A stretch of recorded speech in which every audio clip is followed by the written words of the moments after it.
Today I get to talk with Becca Dougherty, and she is with Mrs. Dougherty Designs. How are you today, Becca? Good, how are you? Yeah, it's great to have you on. Good morning, Akron. I love your work. It's so beautiful. So first of all, just tell me a little bit about yourself and then how you got into doing this. So I am a special ed teacher, and we had a NICU baby, and so I'm home, and honestly, I got bored. I'm always used to doing a million things. My friends laugh and say that I'm the Energizer Bunny. Energizer Bunny. That's good, though. But I wanted to, first I made a countertop in our kitchen. Wow. This summer, it was 2x8, and then we bought my husband's childhood home, and my mother-in-law wanted these hydrangeas to bring with her.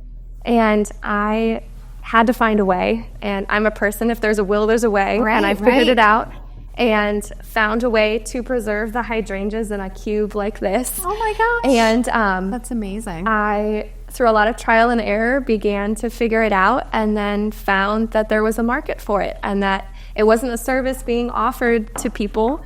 And people brought me funeral flowers and wedding flowers, and then everyone was like, you really should start your business.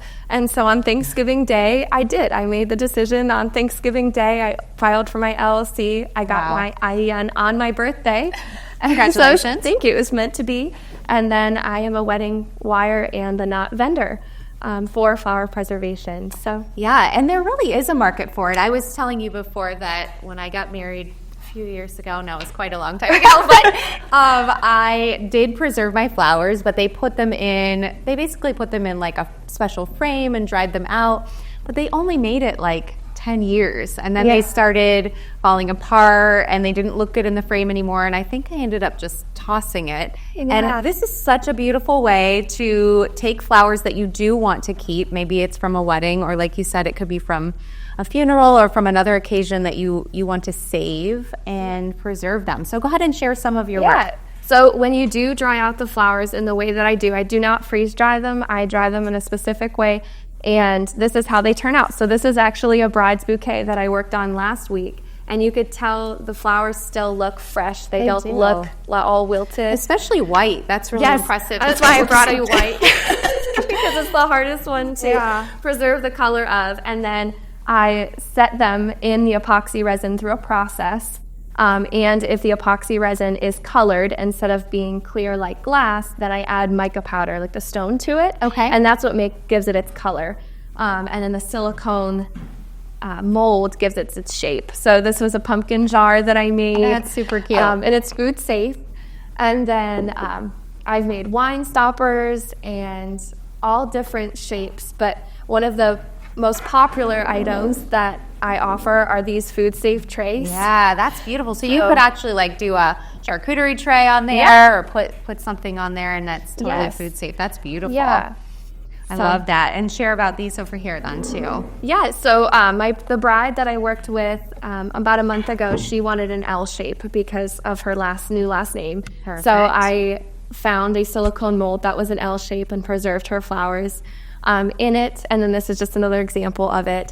And then the number one thing that people ask me for are these arches or a hexagon shape with their bouquet in it. Oh, that's so fun. And there's different effects that you can do with the resin. So it can either be crystal clear, like how the back layers are, or you can make it frosted, kind of like snow. So I made this piece to bring with me. It kind of looks like it has some frost in it. Yeah, that's really beautiful. Thank you. So you said you were home and you got bored. What made you? I know you had said that your mother-in-law my mother-in-law, your mother-in-law wanted some flowers. But what made you want to keep going with this? What made you decide to make it a business? It was fun, and you just enjoyed doing it. Yes, and it gave me something to do. Honestly, when my husband was watching football, I had something I could go do that was for myself. Have you always been into doing art, or is this something new and creative? No, I've always done something. Yes. That's really fun. All right, so tell us how people can find you. You said they can find you on WeddingWire. Yes, and the knot. And then they would just type in your name, correct? Yes, Mrs. Dougherty Designs. And then I also have a Facebook page, Mrs. Dougherty Designs on Facebook.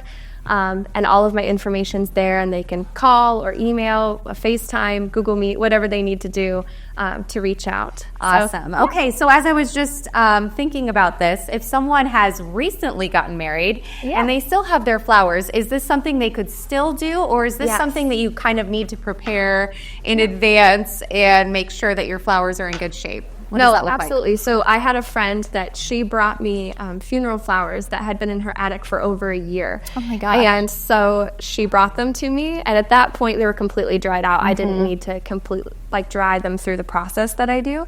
I was just able to set them in epoxy resin. So she picked out a mold, and she wanted a cube. And we set the flowers in there, and it's the same thing. I can set anything. So you could set flowers that have already been dried if someone wants those done, or they could bring you more fresh flowers and you would dry them. Yes. Okay. And it takes about 2 weeks to go through that process, and then I meet with the bride or the customer and figure out what they want, and they approve the design, and then I begin the process. So, and I can be mailed flowers actually tomorrow. I'm meeting with a bride who's out in LA, and I got in contact with her through a friend, and she's going to mail me her bouquet all the way from California. That's and wonderful. Then I'm going to do it. So that's the great part about epoxy resin. It's so durable. So it's not really the process of getting the flowers or mailing it back. It's just the time it takes to do the process. So. Okay. How can people find you? How can they see your work if they want to see some more examples other than what you brought for us today? So I have a portfolio on my storefront on WeddingWire and The Knot, and then also all of my projects that I make, I post on my Facebook page. So people can just scroll through, and all of my past projects are there, or they can set up an appointment, and I will show them all of my molds, and they can pick out what they want, which colors And so your Facebook is at Mrs. Dougherty Designs, correct? Yes. All right, perfect. This is so beautiful. Thank you. I hope that someone watching right now is interested in doing this. I know if I could go back in time and get those flowers out of the photo frame that I put them in after my wedding, I would do that. So thank you so much, Becca. Thank you. Glad to have you on the show today. Thank you guys so much for watching here on Good Morning Akron. We had a great morning, and we've, of course, got some more great stuff coming up next.